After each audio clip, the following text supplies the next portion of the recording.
It's a strategy, though, that would directly benefit your client. It would directly benefit. And it did benefit your client. No, I disagree with you. It would directly benefit the community. For years, she made her mark behind the scenes, but after a 10 Investigate series, everyone in Tampa now knows her name, Beth Latham. In September, investigative reporter Noah Pransky pulled the curtain back on how this controversial consultant used her political relationships to help steer public contracts, and how the region's top elected officials went out of their way to avoid being exposed. The story and Noah's ensuing coverage quickly prompted the city of Tampa and Hillsborough County to rewrite their lobbying ordinances. The state opened an ethics investigation, and the Hillsborough County Sheriff's Office opened a criminal investigation. Even a U.S. Senator from Iowa took notice, asking for an explanation of why Latham was getting federal dollars. This story involves the most powerful politicians in Tampa Bay, such as Mayor Bob Buckhorn and Hillsborough County Commissioners Sandy Merman and Ken Hagan. It involves some of the most pivotal projects to Tampa Bay's future: transit, USF, downtown development, even red light cameras. And it involves tens of millions of your tax dollars. You may not know the name of the woman at the center of it all, but you should. You're paying her. Beth Latham. She seems to be the cog of the wheel, feeding on a lot of taxpayer money. Nicknamed the Queen of Damage Control by the Maddox Business Report, Latham is a public relations expert who also does campaign work for local politicians. But we've checked all the election disclosures, and nobody's reported paying her anything since 2000. They also don't disclose receiving her free services. But Latham benefits from the relationships later, when those same politicians can play pivotal roles in landing her lucrative taxpayer-funded contracts. There's a lot of crossing over and blurring of the lines. Well, she's a friend, and she offers good advice. But Latham doesn't just advise the mayor on his campaign. We found city emails where she's crafting official press releases, compiling talking points on controversial subjects, and she even was the first point of contact for USF when the university wanted a favor from the mayor's office. The lines get blurred, though, as Latham and her clients collect millions of tax dollars from the public budgets her friends in public office help control. For example, we showed in July how Tampa Mayor Bob Buckhorn passed on an opportunity to strike a better deal in the city's red light camera contract.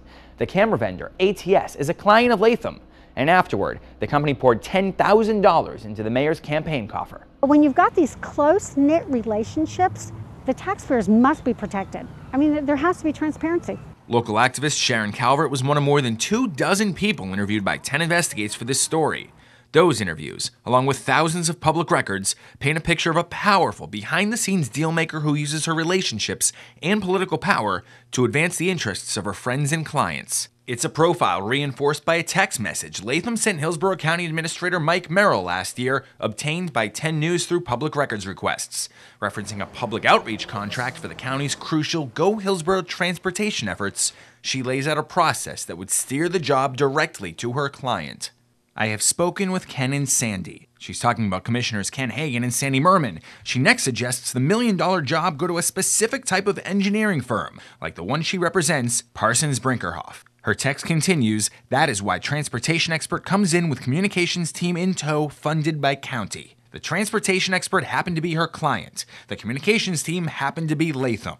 Yet she says the text was not evidence of any backroom deal cutting. That is exactly what it is on its face. It is a communication strategy, and it is a recommendation and information. It's a strategy, though, that would directly benefit your client. No, I disagree with you. It would directly benefit the community. But according to public records, it did benefit Latham's client when no bid was put out and Parsons Brinkerhoff was directly selected off of a list of 10 potential firms following the legal process she laid out. It also benefited Latham, personally netting her firm $185,000. She's got lots of other paychecks coming in too, from the $60,000 she receives from the Tampa Housing Authority each year, the $70,000 she recently got from a City of Tampa project, and all of her private clients on top of that. It does not meet the smell test. Stetson political science professor T. Wayne Bailey says Latham can't just take off her political consultant and public relations hats anytime she wants to talk county business. That certainly is at odds with both the spirit and I think the letter of both the local ethics rules and certainly the state ethics laws. He says she appears to violate local lobbying laws by not registering, and potentially state ethics laws that prohibit lobbyists from giving free services of value. So when you reach out to a politician or a staff member at the county or city level, are you doing so as Beth Latham the citizen or Beth Latham the consultant? I am generally doing it as both. I have a reputation as a good community steward. I have a reputation as a good public relations and public affairs person. Mayor Buckhorn, Commissioner Merman, and Commissioner Hagan all declined our interview requests, but when we caught up with them, each denied any improper dealings. Latham says her success has little to do with relationships. Before Mayor Buckhorn was mayor, I had a very successful practice, and I will have a very successful practice when he isn't. The fallout from Noah's story was swift and significant, largely thanks to the comprehensive nature of the investigation. His on-air report was coupled with bonus video and a 6,000-word article online, earning immediate accolades from the Columbia Journalism Review. You can read his report with the uncut video of those tough interviews at WTSP.com/Gatekeeper. Then we started seeing action. Within a week, both the city of Tampa and Hillsborough County voted to terminate their contracts with Latham and engineering firm Parsons Brinkerhoff. Our subsequent reporting showed how the county wasn't enforcing its own lobbying rules, and it voted to rewrite them. Local editorial boards demanded accountability, and there's a criminal investigation into our findings from the Hillsborough County Sheriff's Office, multiple ethics investigations by the State Ethics Commission, and a HUD investigation into the federal money Latham received. These investigations continue into 2016, as do questions in Tampa about Latham's involvement with the city's red light camera contract. Noah Pransky's first story in the series showed how the mayor was getting campaign cash from Latham's camera client, and he debunked the mayor's claims about the camera's safety record. Those things on the poles sure are polarizing. Get rid of them. Keep them up. It's like entrapment. Catches people that, would normally get away with running a red light. Last year, Tampa City Council flirted with turning off its 50-plus cameras, the most in the Bay Area, as a message to Mayor Bob Buckhorn that they weren't happy with where the profits were going. My dissent was all about the stubbornness of the administration. 1 month later, the mayor cut a deal to keep the cameras on. But the irony, there's practically no profits to fight over anymore. Longer yellows have meant 40% fewer tickets in Tampa, and because the city pays the camera company so much money, there's less than 10% of total ticket revenue still available for things like improving safety these days. Did the city miss an opportunity to renegotiate the red light camera contract last year? No, I don't think we did. I think we have a contract that we can live with, a contract that doesn't cost the city any money. Mayor Buckhorn didn't want to stop and talk about red light cameras, even as we walked downstairs, and he didn't explain why the city didn't try to reduce its payments to the camera company, as many other cities around the area have done. But Tampa's camera vendor, American Traffic Solutions, just gave $10,000 to Buckhorn's Political Action Committee. And they also pay his top political confidant, Beth Latham, as a consultant. It has nothing to do with relationships. It's about what's good for this community. And I think the implementation of those red light cameras has saved lives and made us a safer place. About that safety claim, we don't know if the cameras are preventing accidents because Tampa isn't complying with state law on reporting crash stats. But we ran the numbers using the state's online crash database and analyzed every red light camera intersection both before and after Tampa installed cameras. While crashes decreased at 9 intersections, they also increased at 9 intersections. 6 showed little to no change. The city disputes our numbers, saying serious accidents within the intersection have likely gone down, even if rear-end crashes have gone up. But they couldn't provide us with up-to-date information.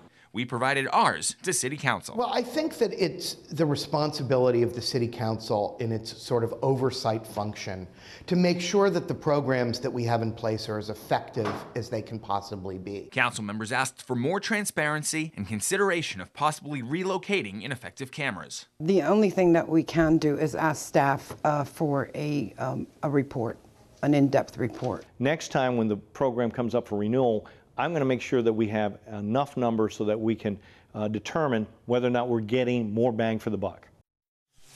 Even after city councils and law enforcement officers began investigating our findings, we kept digging deeper. Our ensuing reports exposed more behind-the-scenes dealings and prompted more reforms, including an apology from the top elected official in Hillsborough County, Commission Chairwoman Sandy Merman. Florida law requires politicians to turn over any emails or text messages upon request that deal with government business. That includes government business conducted on personal email accounts too. But we got our hands on the emails that showed 2 Hillsborough County commissioners did not turn over records related to controversial consultant Beth Latham. And now, commissioners are each pointing fingers at staff members for the failures.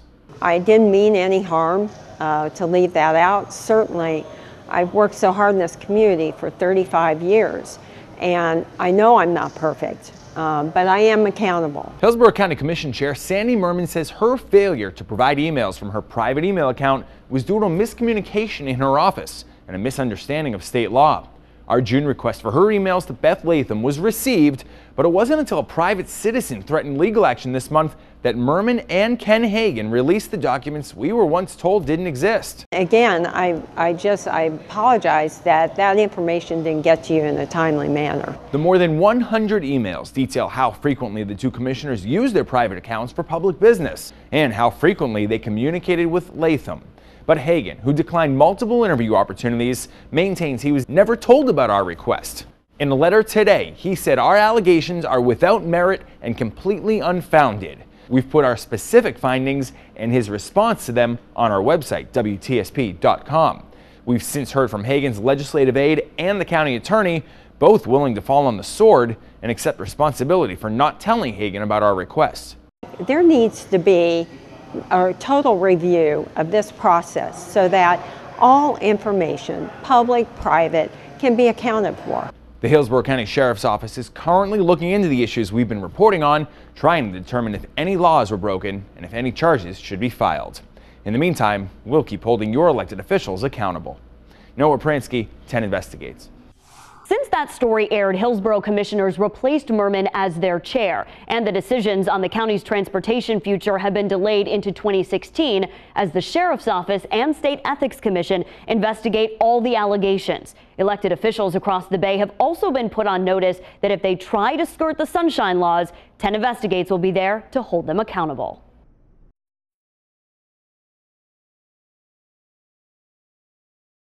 A county attorney telling commissioners they can delete public records. That's the latest finding from 10 Investigates in Hillsborough County. And tonight, investigative reporter Noah Pransky reveals even more on a story he first broke this afternoon at WTSP.com. Noah. Dion, 10 Investigates has been fighting for months over public records that shed light on just how much public business Hillsborough County commissioners conduct on their private email accounts and private cell phones. Frankly, we've been frustrated at the refusal to turn some records over. But now we discover the county attorney has told commissioners it's okay to delete emails and text messages about county business. That seems at direct odds with state statutes, but it could help explain why Commissioner Ken Hagan, in a vaguely worded response to us a few months ago, told us he had no text messages about county business from close friend and controversial consultant Beth Latham.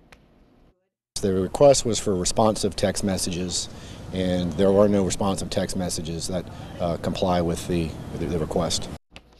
We've put details on our website of exactly what we've requested, why they're so important, and the excuse the county gave us for not turning them over. Find all that on WTSP.com or the 10 News WTSP app. If you go online, just search for the 10 Investigates link on the left side. We've also just posted the links on both my Facebook page and 10 News WTSP's. New information tonight about how Tampa Mayor Bob Buckhorn and city staff may have helped steer public contracts to his campaign advisor Beth Latham. 10 Investigates reporter Noah Pransky first broke this landmark story 2 weeks ago and continues to cover the fallout tonight. Just into the newsroom, a 2013 complaint to the city of Tampa that echoes the findings of our investigation that the mayor's friend Beth Latham may have received preferential treatment in landing city contracts.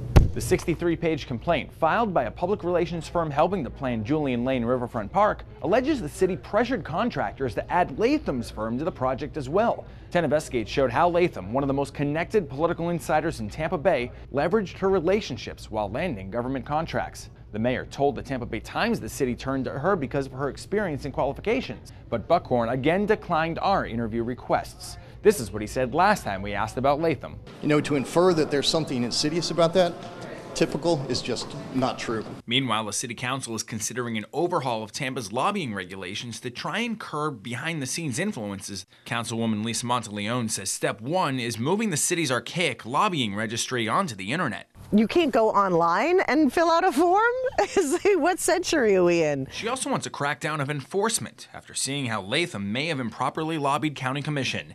A public records request revealed the city of Tampa hasn't conducted an investigation associated with its lobbying ordinances in at least 10 years. We can have a better way of doing things and providing contracts. Latham's been the water cooler talk around Tampa City Hall for the last 2 weeks, and she will be again on Thursday when City Council is again due to talk about terminating its Go Hillsborough contract because she's listed as a subcontractor. We'll have the latest for you all week. Noah Pransky, 10 Investigates.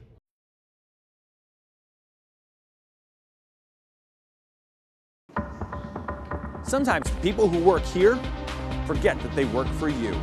That's why 10 Investigates kept digging into the relationship between this powerful woman and the politicians in charge of millions of your tax dollars. There's a lot of crossing over and blurring of the lines. Our report prompted the city, county, and 2 major newspapers to take a closer look. We have to make sure that the public trusts us. 10 Investigates is staying on this story until the people who work here remember that they work for you.